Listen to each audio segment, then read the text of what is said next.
আমি চাই গো আমাকে এরা কুন্ডা দেও আমি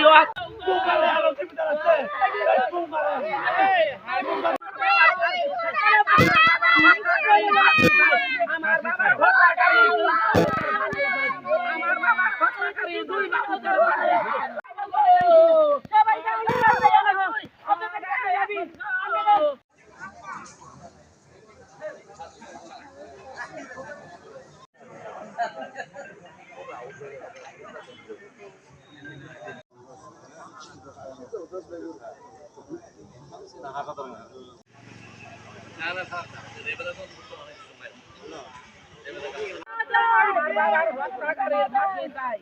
আমার বাবার হত্যাকারীর ফাঁসি চাই।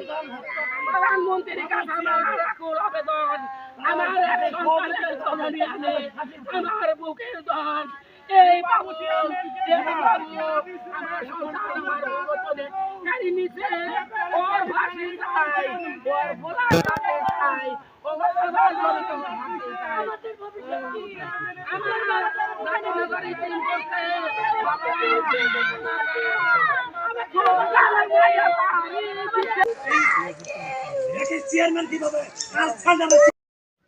প্রধান আসামি বাবু চেয়ারম্যানকে গ্রেপ্তার করা হয়েছে, এটা আমি আমার পরিবার সহ সবাই সন্তুষ্ট।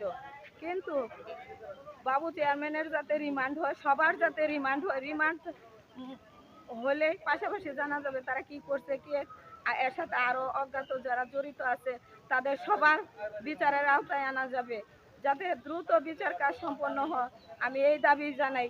এবং বিচারে যেন সবার ফাঁসি হয়, আমাদের পরিবারের পক্ষ থেকে এটাই অনুরোধ, এটাই দাবি সবার কাছে। এবং আমার পরবর্তী সময়ে আমার স্বামীর প্রাণ গেছে, যাতে আমার পরিবারের আর কোনো ক্ষতি না হয়, সবার প্রতি এই দৃষ্টি আকর্ষণ, প্রশাসনের প্রতি এই দৃষ্টি আকর্ষণ, আমাদের উপর যেন কোনো আর নির্যাতন না হয়, এই আমার আবেদন। আমার পরিবারের প্রভাব কি পড়বে এটা তো বোঝাই যায়। আমার ছেলে মেয়েগুলো এখনো তাদের পড়ালেখা শেষ হয় নাই, মাঝপথে দাঁড়ায় আছে। আমার পরিবারের ভবিষ্যৎ অন্ধকার, আমারও ভবিষ্যৎ অন্ধকার। একজন অভিভাবক না থাকলে একজন পরিবারের যে কত ক্ষতি হয় আমরা এটা এখন তিলে তিলে বুঝবো।